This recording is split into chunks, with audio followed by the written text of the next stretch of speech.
Welcome back, YouTube. General Soul back with Lunar Silver Star Story Remastered, and we are now going through the Goddess Tower. Now this one is more like a puzzle. So for this one, you see these little icons on the floor that have different colors. These colors represent the dragons. So for this first room, you need to hit the switches that represent the order you found the dragons. Now here's our first new enemy. They don't really do anything too special. Very vanilla enemies. They'll hit you fairly hard, but not so hard that you need to really worry about them. They're just beefy, and it might take you a turn or two to take them out. But otherwise, they're not all that strong. If they gang up on one party member, then yeah, maybe be worried, but they're not too threatening. So, as I said, in this first room, and even when you get into a room on the very north of the of this level, it will tell you to remember the order in which you found the dragons. So, of course, remember, we found the white dragon. If you go up into that room up north, it'll tell you to remember the order. So we found the white dragon, then we found the red, then we found the blue, and then we found the black. If you hit those switches in that order, that will open the way to the next floor.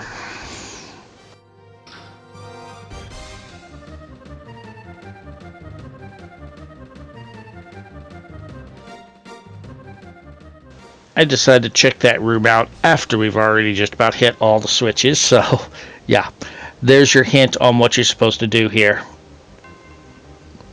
So, remember it's white, red, blue, black, and then go into the center room, and you have this teleporter in the center that will take you to the next floor. Now, I'm coming down here because there are 4 treasure chests off to the side that we can't seem to get to. We will get to those a little bit later in this dungeon.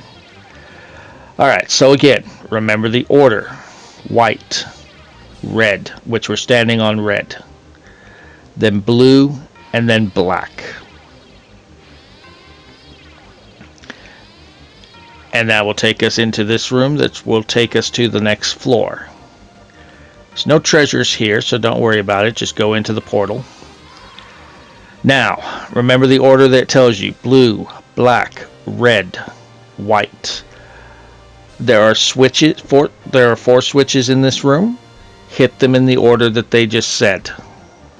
So let me clear out these enemies.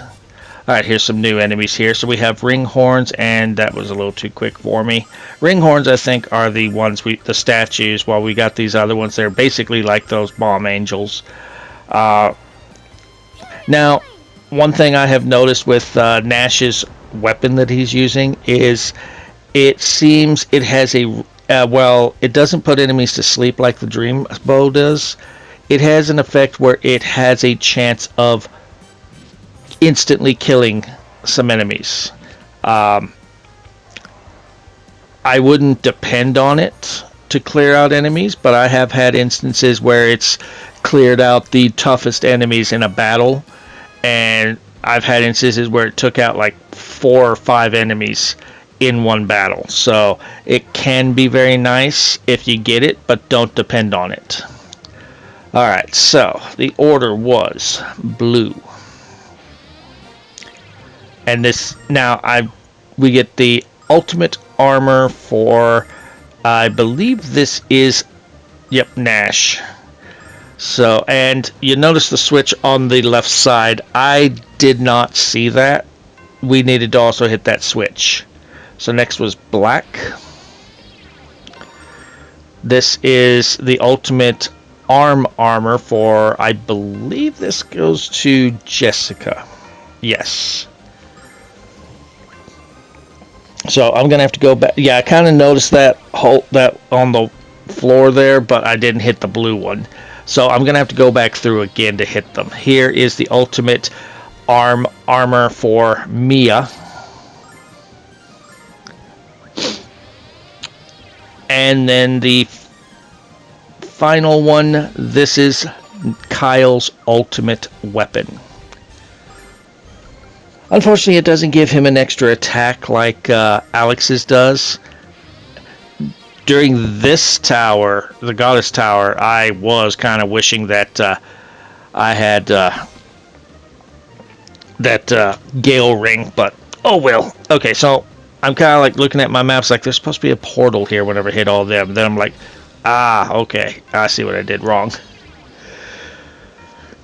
So again, remember the order. Blue, black, red, white. And when you hit all those switches, when you come back into this room again, there will be a second portal. Take that one to the next floor.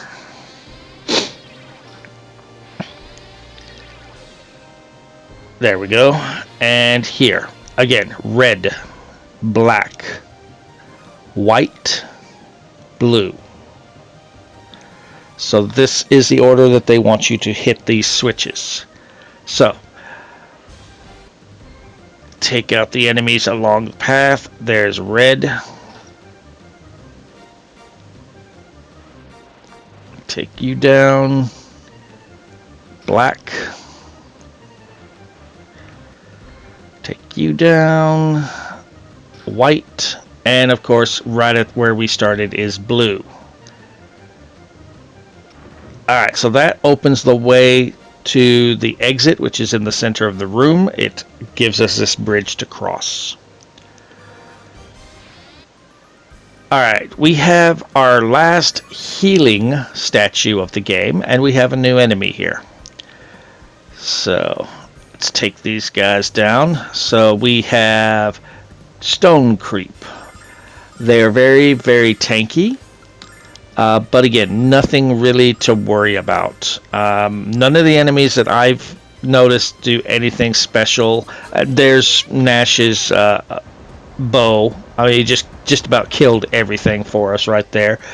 They don't seem to have any weakness to any elemental magic, but they don't resist either.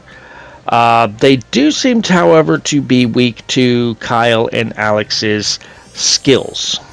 And that's essentially what these guys do. Okay, so it does do mute, which I'm not using skills, so I don't care, and the battle's over anyway, so we're cured.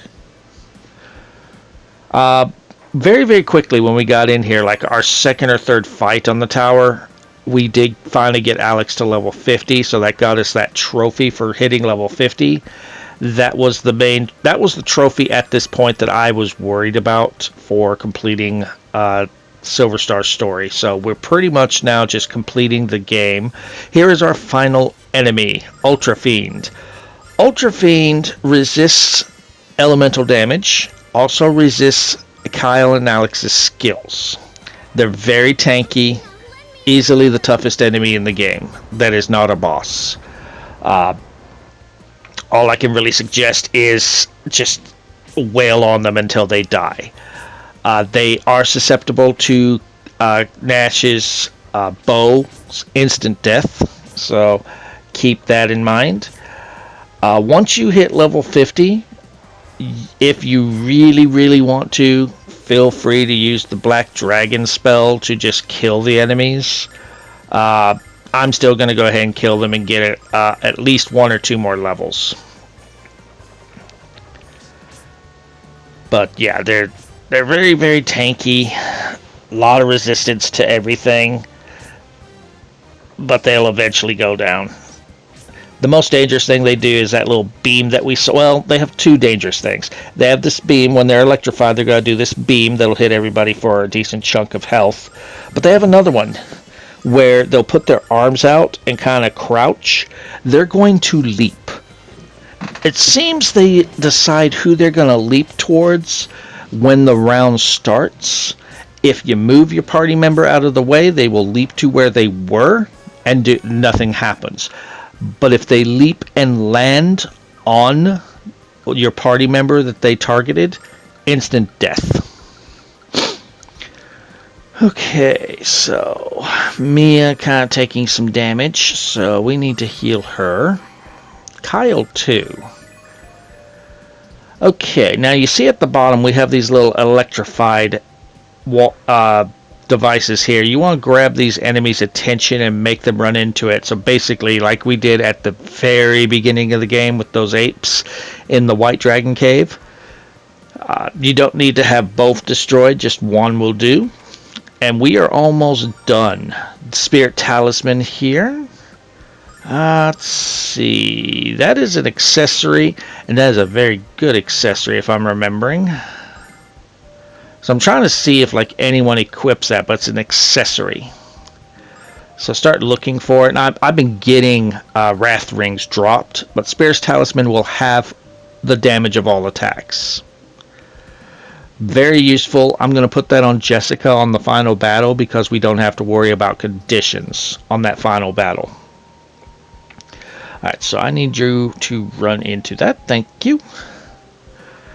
And the sad thing is whenever it breaks that, I'll run up to the enemy, and I think I'm on the enemy, but it really isn't. It's like there's a delay of that field is still there, and won't let me move up, and won't let the enemy move down to me for a second.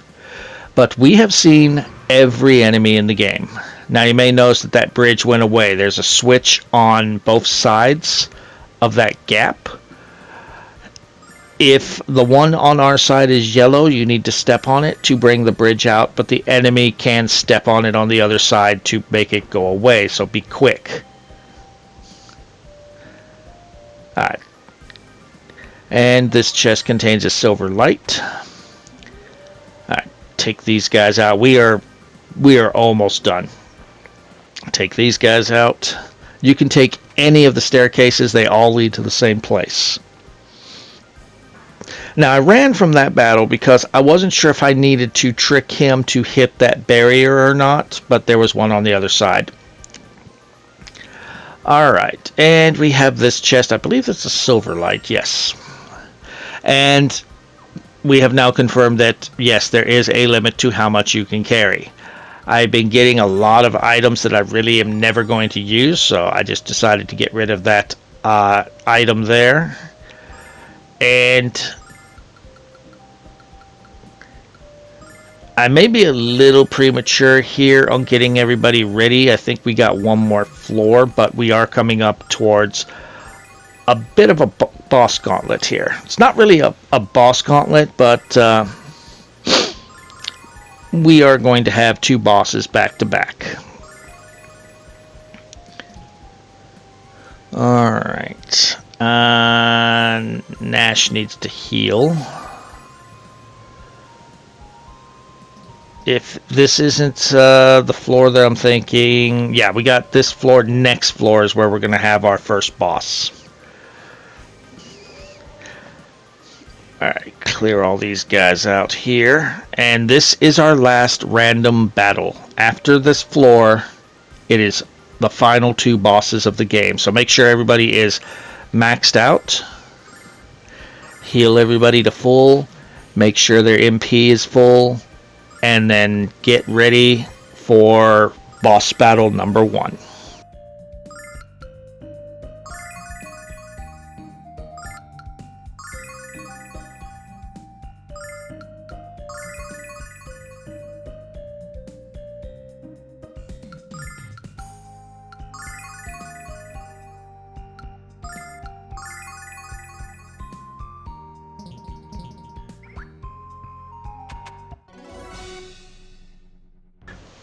First boss battle is against Zenobia. It is time to cure Mel of his petrification.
There is a lot of story here, so basically she is sending us somewhere to where we have to face our fears. So this is going to take a few minutes. Everyone's going to be encountered with a double of themselves that tell them exactly what they're afraid of, and they have to fight against it. Not an actual battle, but this is there to show each character's growth.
Mia, Kyle, Nash, Jessica, and Alex! You mustn't allow yourself to bend to the despair whispered from the darkness. Remember what you've learned thus far. Dragon Master Dine lived his life knowing that if you follow your heart with pure intent, the way will always open before you. You must overcome this despair and prove this true once more.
Okay, for Alex's part, however, we do have to do something a little bit different.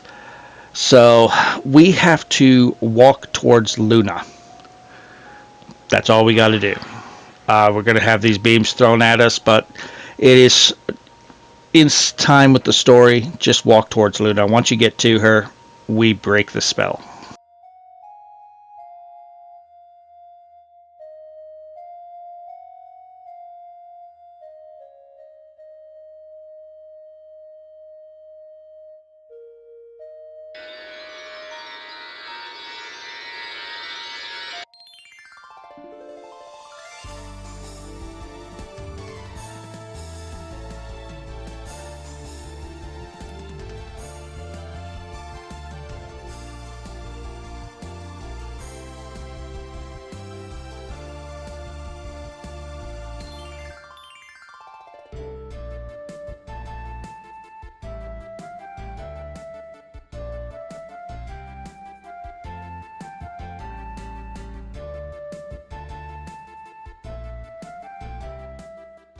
And it is boss time. Us versus Zenobia, who is actually a lot easier than Royce is.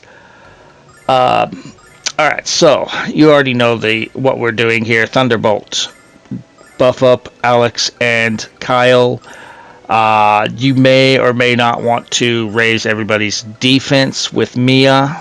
If not, then just after she's buffed up the two boys, have her start using her flame bomb. Most dangerous thing that Zenobia can do is she can turn party members to stone. So I hope you kept that item that protects Jessica from afflictions so that she can cure people. She can attack twice in a turn. She does have some AoE spells, but overall, she's not that dangerous. I really never felt like, oh my god, I'm about to die here. Royce was a bigger danger than Zenobia is. Check this out! By the power of Althena!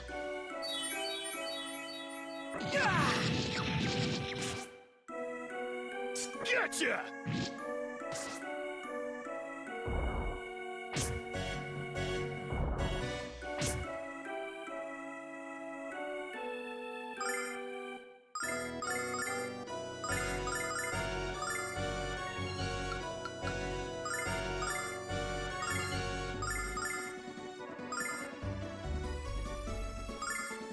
Check this out! By the power of Althena! Fury of the Flame!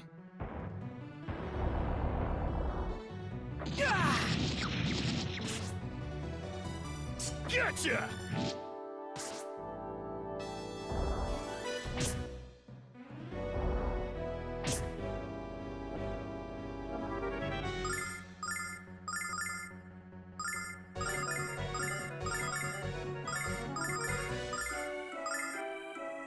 Althena, lend me your power!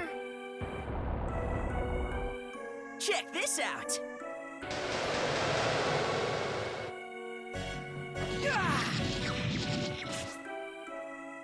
By the power of Althena!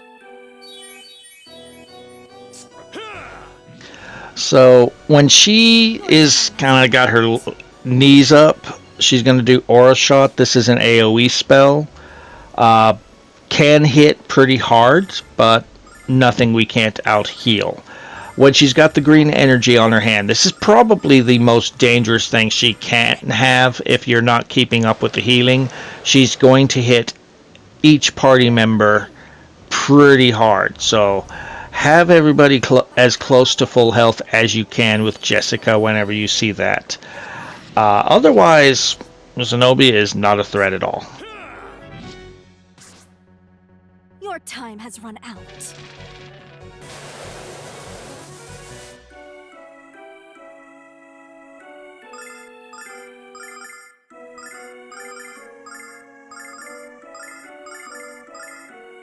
Althena, lend me your power!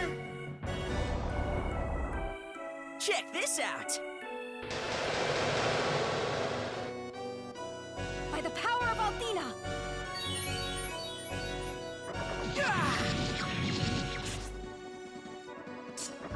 Gotcha!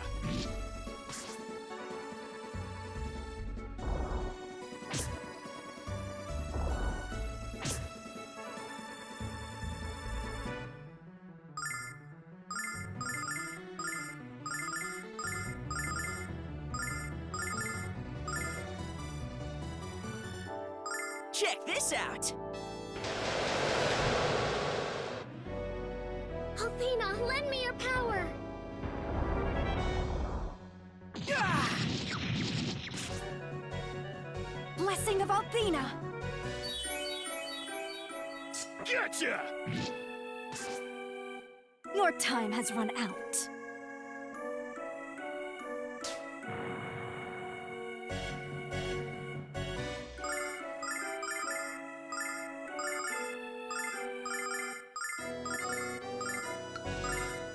Check this out! Athena, lend me your power! By the power of Athena! Ah! Huh! Your time has run out. Okay, so when Zenobia has her knees up and her hands in front of her face like she's blocking a move in DBZ, that is the indication that she is going to use her skill that can turn people to stone. It is an AoE skill, so it will hit multiple people. If you have items equipped that protect against petrification, that works. They will not immediately turn full to stone, but they will not be able to move until you cure them. In about 2 or 3 turns, they will be completely, petrified. So, she got Mia and Kyle here. Mia is not too big of a danger because she can still use her magic. I don't really have anything to cure, so what I'm going to do here is use a healing nut to heal Kyle. Kyle cannot use skills because he cannot move. We'll have Mia go ahead and do Flame Bomb. We'll have Kyle heal himself. And we'll use Cleanse Litany on Kyle first, and then the next turn we'll cure Mia. At least that was the plan. But Mia just destroyed Zenobia right there. So that is the end of Zenobia. And that's going to be the end of this video as well, because the battle with Galleon, that's going to basically take up an entire video by itself. So we're going to end the video here. If you're enjoying the walkthrough, drop a like, feel free to subscribe for more. And in the next video, it is the final battle in Lunar Silver Star story as we take on not the Magic Emperor, but Galleon himself. I'm going to go ahead and make sure that we are fully healed and our HP is maxed up, because we are going to need that. And I will see you guys next time.